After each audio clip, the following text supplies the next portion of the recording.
I don't know where to get my news anymore.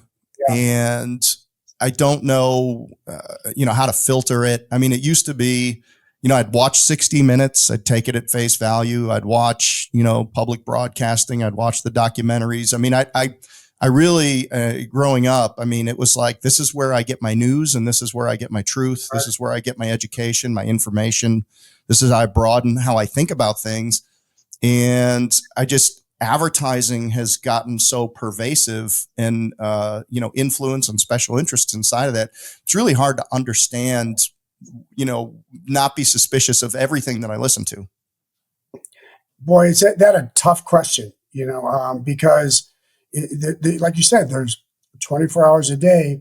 There's just so much out there, right? And so I don't think there's a magic formula. I think that question and that struggle exists for everybody, and depending on your tribal environment, who you hang with and who you live with, and which is a big influence. You have to surf and trust. You have to decide. And I spent a lot of days on panels defending local news because I learned in the 90s when I was at NBC. It's funny, we were struggling with MSNBC, the channel. It was actually losing a lot of money. People probably don't know that MS in MSNBC stands for Microsoft. And they had made a 99-year deal with Microsoft. And I remember Steve Ballmer pounding a table, being so angry at how badly the channel was doing. And NBC was so focused on doing a, objective down the middle, news channel. And, but they were losing to Fox, which had now been 6-7 years underway. And so I know people are rolling their eyes that I said a network was trying to be objective with a news channel, but I believe that was always the goal for true journalists. What happened was made clear, and what I've learned is love and hate get higher ratings than like and dislike. So what does that mean? Well, Fox and Rupert Murdoch picked a lane, right? Because there's more love and hate over there. And then, so finally, I'm in a big room at 30 Rock, and someone said, well, why don't we pick the other lane? And there was a whole lot of, we can't do that. And then someone finally said, well, we better. And look, so if you're not living on the edge, you're just taking up space. I mean, people, vanilla content, right? I mean, if we're not on this podcast educating, entertaining, or inspiring, then nobody's coming back. You're exactly right.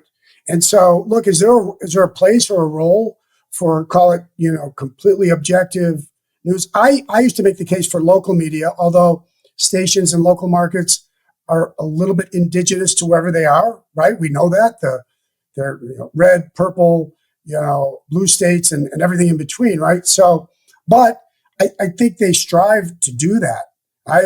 When I was at Tribune, we did 82,000 hours a year of local news. And I can promise you that with news director meetings and daily, check-ins, that was our goal. Consumers don't believe that anymore because they're just pounded with what really is editorial, right? Can I ask you a question? Can I? Yeah, it's editorial. Well, so like observationally, there's two real drivers here. Number one is the dollars. Like, what's going to get the clicks and the eyeballs to be able to make sure that the station or the outlet makes money? Right. And then number two is there's people behind all of it. So if people, like to your point, you got to pick a side, you got to pick a lane, everybody gets in their echo chamber. So now people that are actually at the point of it, and we've seen it go bad with some of these big companies where they maybe they throw a commercial out there that didn't land the way they wanted it to, and they upset, part of their base. And so now they've got to come back the other way. But somebody made the decision to say, this resonates with me. It's going to resonate with other people like me, and it should resonate with everybody because in my echo chamber, I'm right. Now, answer me this, though. This is my question. Have you seen those little internet videos where they clip like 25 different local news stations together and they're saying exactly the same phrase, exactly the same way, with exactly the same buzzword? How does that happen? I have seen some of those montages, and Yes. I think a lot of that has to do with the edit room.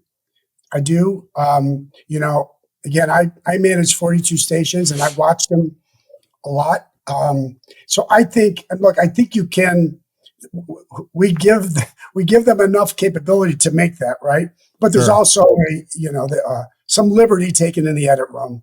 So it's a combination. Well, look, so like we, on a fitness thing, right? A fitness franchise.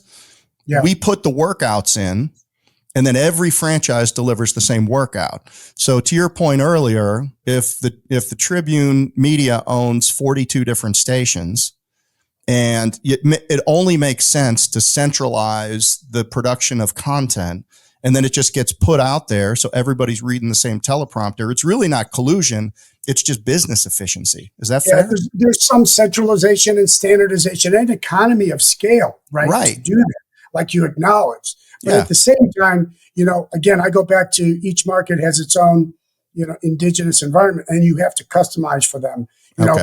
McDonald's looks different in China than it does in your market, right? Sure. Sometimes, and the menus are a little different, right? But, I think that's true about local TV. But boy, yeah, we sure look bad when someone does, homogenizes an edit like that. Well, anybody who doesn't realize that news, I've done a lot of news, and what I realized is these people are so incredible at reading what's in front of them. They have no input. They're not, I mean, they're just reading, like the teleprompter's going, they're reading the script. It sounds conversational. They deliver it so well. And they don't have to prep at all. I mean, I'm standing in the back with some of these people that are getting ready to go on. They're not reading anything. They just plop up there and, they read the content. They deliver the news like they're supposed to. So there's rarely write it. They rarely research it. And then mistakes are made on both sides. Mistakes are made on the content creation and the edit. And then sometimes things are misread. And then if you clip those things, right? Because it's live. It's live. It's local news is live. National network news is live. And so, stuff happens. And if you edit all the blips and it can be entertaining.